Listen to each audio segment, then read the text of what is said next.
So, being a school teacher, I have a great opportunity. And that opportunity is that I get to speak to kids kind of on their turf, on their ground. And the other day, and they'll ask everything. I'm one of those teachers that I try not to judge too much. I like my kids to be safe. I like them to be happy. I like them to treat each other well.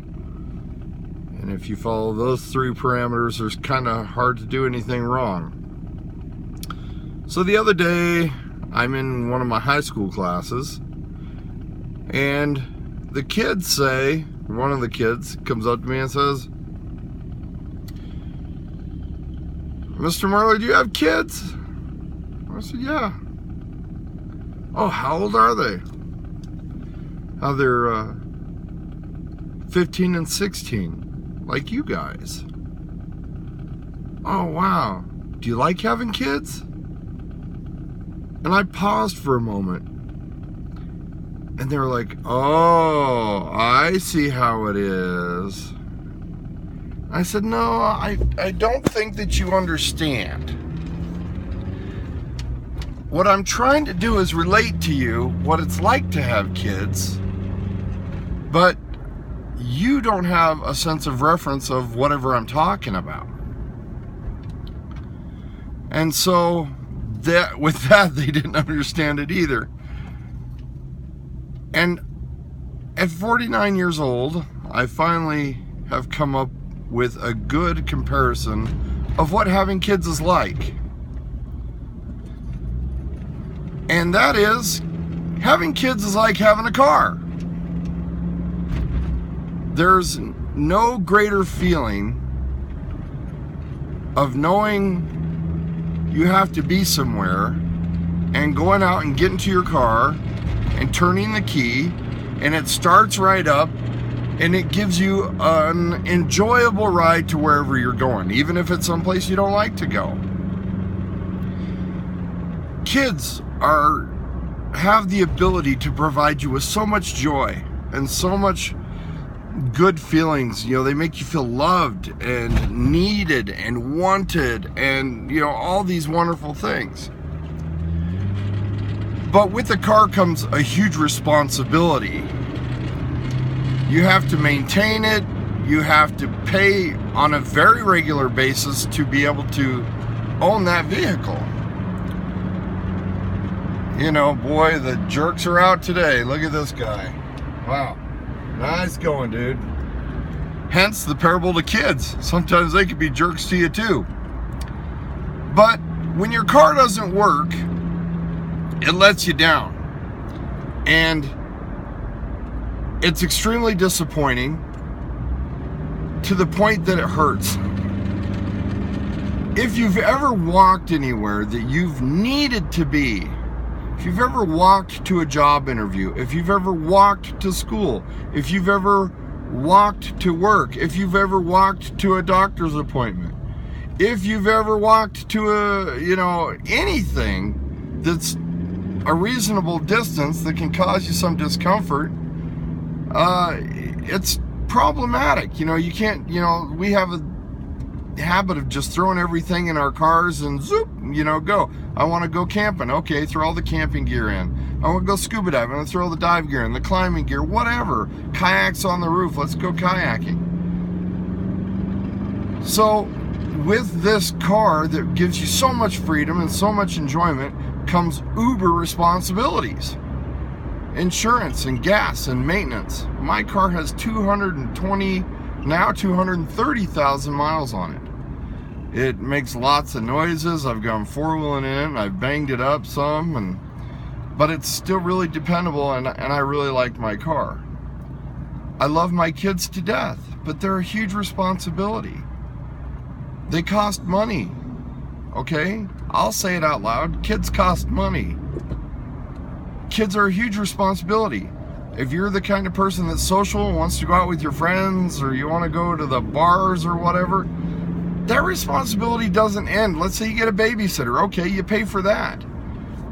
But that responsibility doesn't end when you get home. You can't come home drunk and stupid. because the babysitter's going to leave and you still have these people to take care of, even if they're in bed. Because the next morning you're going to be hungover and feeling like you want to stay in bed all day because it's a Saturday, you don't work. Well, guess what? These little ones are going to want to be taken care of, and they're going to, even if they don't need to be taken care of, they're going to want your attention. And let me tell you, they're always going to need to be taken care of. They're always going to need something. So that's my gist of it, is that with having children comes huge responsibility, huge worries. You park your car in an area that isn't so good, may get broken into. You left your wallet in your car overnight. You're not sure if you want to get out of bed at 2 a.m. when you recognize that you left your wallet in your car, or what. So same thing with kids at 2 a.m. Are they okay? You go and you open the door and you check them and you make sure they're still breathing. Who would think you would ever worry about a human being so much that you would open their door while they're sleeping and just check to see if they're breathing? I love my children immensely. I worry about them immensely. I want to give them the best. You want your car to be the best. You want it to shine and work well and smell pretty, but you still throw the McDonald's wrappers on the floor, and you want your kids to shine and be happy and look pretty and be smart, but they don't want to do their homework, or they want to eat McDonald's, or they want to swing too high on the swing set or jump off of something. I was one of those kids. If it was dangerous, I liked to do it. Hence broken bones and such, and aggravation to my parents. Just like a car that isn't working right, or the other people in cars around you, they're going to aggravate you. And your kids are going to aggravate you. When you were a kid, didn't you aggravate your parents? And I think times have changed a lot. I get the perception from what I've heard growing up, compared to me having kids, that it used to be kids were more of an asset on the farm, somebody to help with the chores and stuff. And nowadays, you give your kids large amounts of money and they don't have to do anything. And I mean, a lot of my students, I ask them, what are your chores? Oh, what do you mean by that? Well, that's what I mean by that. You don't even know what chores are, literally. So I say, well, do you do your own laundry? Well, I take it downstairs and my mom or my dad does it. Okay, do you make your own bed? Well, I'm responsible for making sure my room is picked up. Yeah, but do you make your own bed? Well, sometimes. And these kids have more disposable income than sometimes I personally do at this age. I'm at a point right now where I'm buying my daughter a vehicle. I have 230,000 miles on my vehicle, and my vehicle is literally several years older than my oldest child is. I would really like to buy myself a vehicle, but I can't buy two of them, and my daughter's a new driver, and I want her to have a responsible vehicle that's dependable and efficient and safe. If she crashes it, I want her to walk away from it and everybody to walk away from it safe. You feel the same thing about your kids. When you turn them loose on the playground, you want them to be safe. You don't want them to hurt other people. You don't want your kid to be the biter on the playground. And sometimes they are. And sometimes they feel like they're defending themselves and they're justified. And sometimes they are justified. At a McDonald's once, some little kid was in the play area and my daughter goes up, my son's going up, and they're at the very top, and you can see the little box with the clear acrylic windows, and this little boy has my daughter in a chokehold, and she can't breathe, and I'm